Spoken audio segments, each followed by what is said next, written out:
আবারও রণক্ষেত্র শাহবাগ। নিয়োগ বাতিল হওয়া শিক্ষকদের অবরোধে লাঠিচার্জ, টিয়ারশেল ও জলকামান চালায় পুলিশ। এতে আটক হন বেশ কয়েকজন। পরে সড়ক ছেড়ে জাতীয় জাদুঘরের সামনে অবস্থান করে চাকরি প্রার্থীরা।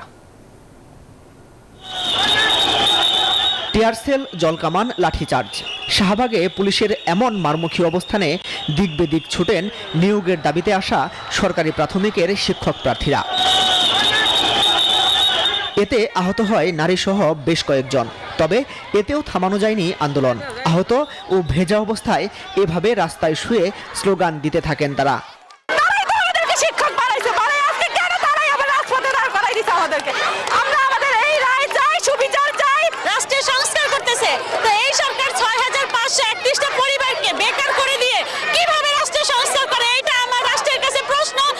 কিছু পরে আবার টিয়ারশেল নিক্ষেপ করলে ফাঁকা হয়ে যায় শাহবাগ। তবে কিছু পরে আবার অবস্থান নিয়ে আন্দোলন শুরু করেন তারা।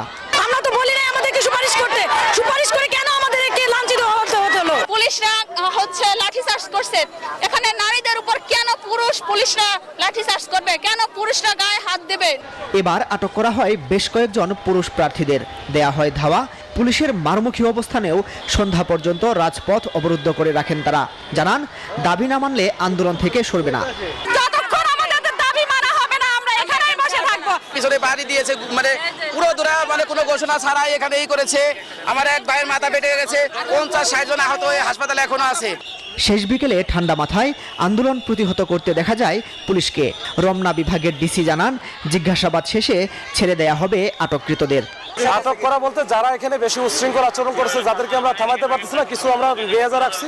আমরা পরবর্তীতে সিদ্ধান্ত দেবো, যদি সেরকম আমরা ছেড়ে দেবো। আর যদি দেখি এরা বেশি ঝামেলা করে ফেলে, তখন আমরা মামলার দিকে যাবো। সরকারি প্রাথমিক বিদ্যালয়ের সর্বশেষ নিয়োগে হাইকোর্টের কোটা সংক্রান্ত আদেশে ঢাকা ও চট্টগ্রাম বিভাগে আটকে যায় ৬,৫৩১ জন প্রার্থীর নিয়োগ।